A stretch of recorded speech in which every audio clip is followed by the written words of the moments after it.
Assalamualaikum warahmatullahi wabarakatuh. Selamat. Yang terhormat Abi Hanif dan Umi Ida selaku pengasuh pondok pesantren Super Kemlaru dan Bida, dan yang terhormat Bis Rafiqah selaku kepala madrasah MTS Al-Quran Bida, dan yang terhormat guru dewan guru yang ada di MTS Al-Quran Bida, dan yang saya cintai keluarga saya terutama keluarga saya. Kali ini saya akan mempresentasikan tentang Diopantus sebagai Bapak Aljabar Babilonia.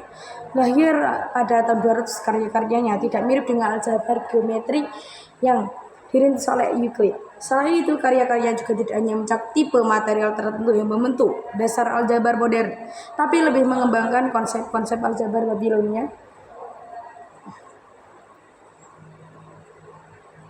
dan berarti suatu bentuk persamaan. Karena itu bentuk persamaan juga disebut Diopantian equation.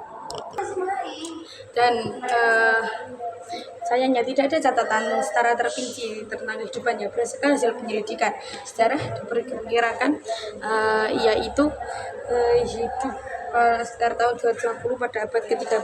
Dia juga seorang matematika Yunani yang bermukim di Alexandria. Ia juga meninggalkan problem pada Palatin antologi yang disusun setelah ia meninggal. Dari pemecahan problem ini diketahui umur Diopantus adalah 84 tahun.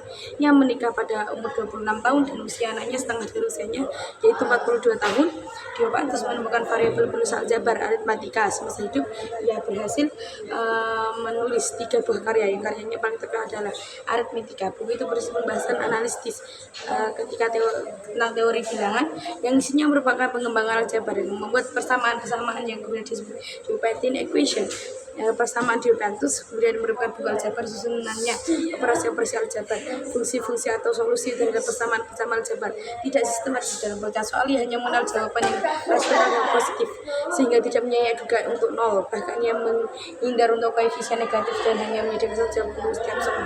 Sebenarnya aritmetika adalah 13 buku, namun dapat dibaca hanya 6 buah buku sebab isinya turut terbakar saat mengeluarkan perpustakaan di segalanya.